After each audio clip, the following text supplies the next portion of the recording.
Всем привет, друзья! С вами снова Петя в кино. Сколько фильмов вы посмотрели за год? Один, два или с десяток разнообразных кинокартин? Как бы то ни было, с высокой вероятностью вы упустили некоторые из новинок уходящего года, на которые стоит обратить внимание. Давайте выясним, что обязательно нужно успеть посмотреть перед 2024 годом. Мультфильмы и сериалы мы, пожалуй, оставим для других роликов и ограничимся лишь упоминанием некоторых работ. Начнем мы с экранизации игр, которые вероятнее всего не войдут в историю, но все же помогут скрасить ваш вечер. «Пять ночей с Фредди» стала одной из самых популярных игровых экранизаций. Фильм вам, вероятно, не очень зайдет, но может стать хорошей отправной точкой для знакомства со вселенной злобных аниматроников. «Братья Супер Марио» в кино, вышедшие ранее в этом году, стали хоть и проходным мультфильмом, но подарили нам незабываемую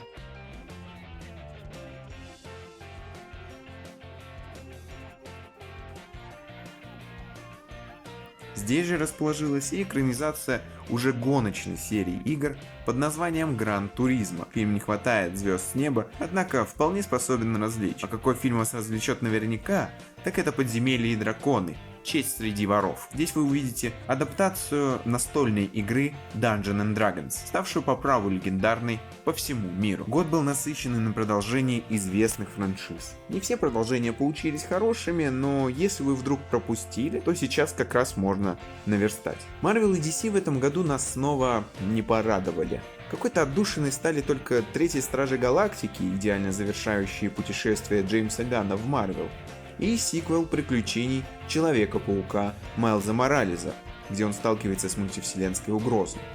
Другие же проекты, вроде сиквелов Шазама или Капитана Марвел, вышли уж совсем спорными, что касается и Человека-муравья, Синего жука и грядущего сиквела Аквамена. Все эти картины представляют из себя по большей мере бездушный продукт, паразитирующий на известных героях популярных комиксов. Но кроме приевшихся супергеройских франшиз, свое продолжение получили не менее интересные серии фильмов. Так, Том Круз снова навыполнялся трюков в новой «Миссии невыполнима», ставшей началом завершения всей истории Итана Ханта.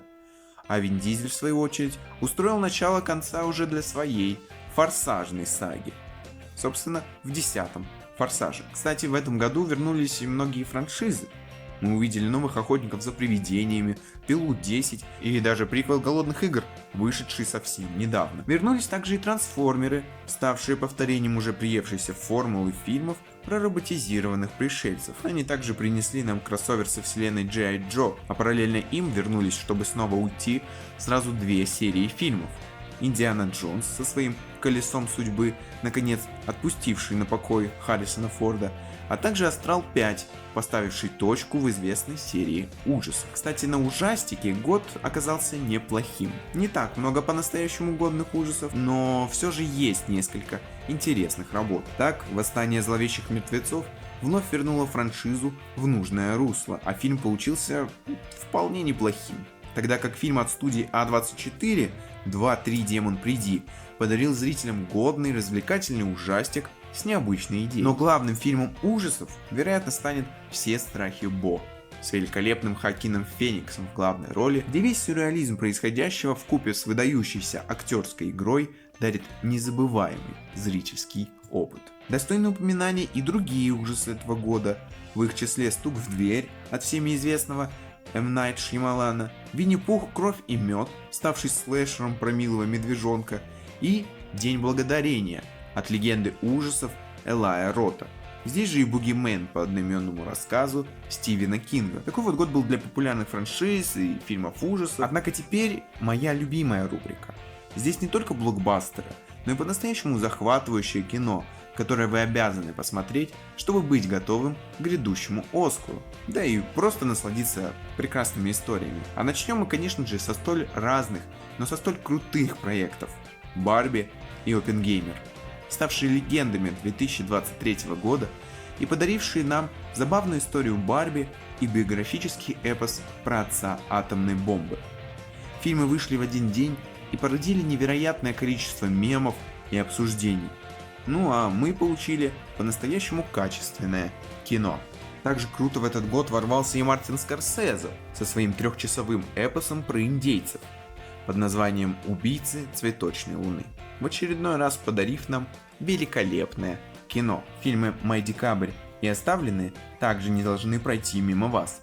Два отличных фильма, претендующих на награды и в целом качественные кинокартины. Хотя конец года вообще вышел довольно насыщенный на киноновинки. Так, не забудьте посмотреть фильм «Маэстро» Брэдли Купера и такие картины, как «Американское чтиво», «Солтберн», «Прошлые жизни», «Зоны интересов» и «Анатомия падения». Ну а сладкие подарки к концу года нам обеспечит Тимоти Шаламе в фильме «Вонка».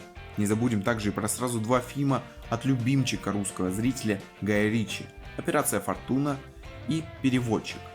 О качестве обоих фильмов можно долго спорить, однако оценить крайние работы режиссера я советую. Бедные несчастные Йоргоса Лантимоса с Эммой Стоун в главной роли.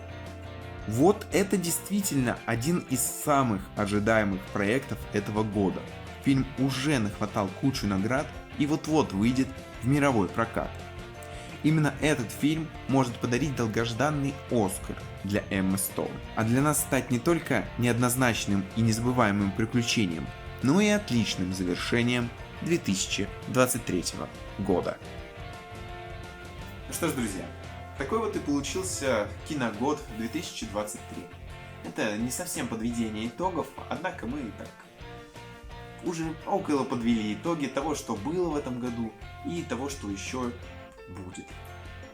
Спасибо вам за просмотр. Желаю вам всего наилучшего. Ставьте лайки, оставляйте комментарии, что вам понравилось, что не понравилось, как вам такой формат. Подписывайтесь на канал. Спасибо за просмотр. Играйте в хорошие игры, смотрите хорошие фильмы. Всем пока. С наступающим. Ну что ж, друзья. Вот как-то так. Вот как-то так.